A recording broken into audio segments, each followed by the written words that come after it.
देखिए 2 दिन से गोल्ड का प्राइस अप डाउन बहुत ज्यादा चल रहा है। जैसे कल काफी टूटा, सिल्वर भी काफी टूटी थी, 65,000 रुपए तेजी में मंदी हुई है।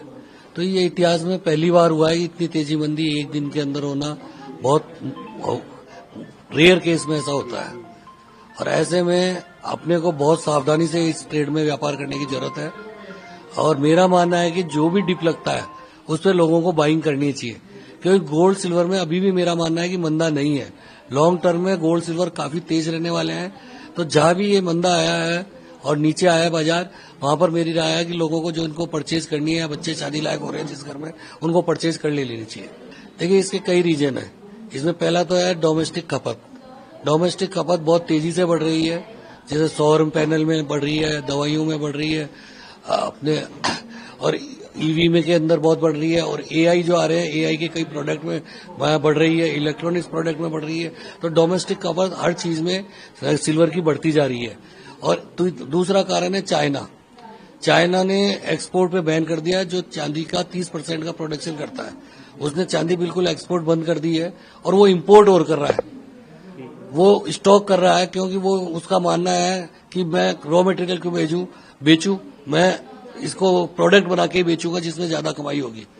तो इस वजह से चांदी की प्राइस बढ़ रही है, और इसकी जो डिमांड दिन पे दिन बढ़ती जा रही है, लेकिन इसका प्रोडक्शन लिमिटेड है, क्योंकि चांदी की कोई स्पेशल बोल के कोई भी खदान दुनिया में नहीं है।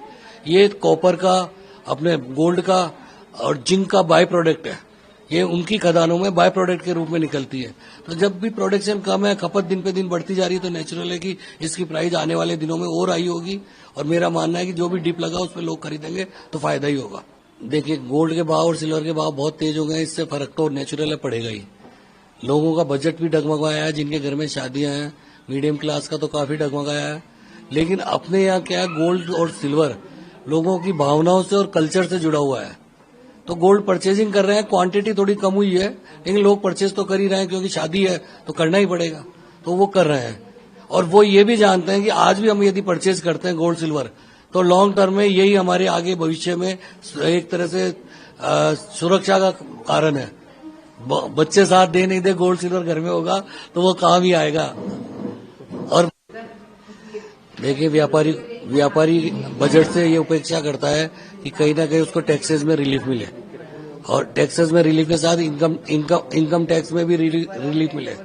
तो सरकार से ये अपेक्षा है कि जो हमारा ट्रेड है गोल्ड सिल्वर का, इसमें अभी कस्टम ड्यूटी और जीएसटी में यदि सरकार रिलीफ करती है, तो जो सोना चांदी महंगा हुआ है उससे आम आदमी को भी बहुत रिलीफ मिलेगा।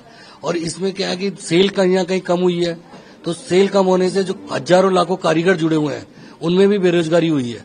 तो यदि सरकार टैक्सेस कम करेगी तो उसमें गोल्ड सिल्वर थोड़ा सस्ता होगा, तो लोगों को खरीदने में आसानी रहेगी। और आम पब्लिक के इंटरेस्ट की चीज है, आम पब्लिक की भावनाओं से जुड़ी हुई है, कल्चर से जुड़ी हुई है। तो हम तो यही अपेक्षा करते हैं कि गोल्ड सिल्वर पे कस्टम ड्यूटी और जीएसटी सरकार कम करे। देश दुनिया की ताजा खबरें और वीडियोस के लिए अभी डाउनलोड करें पत्रिका ऐप।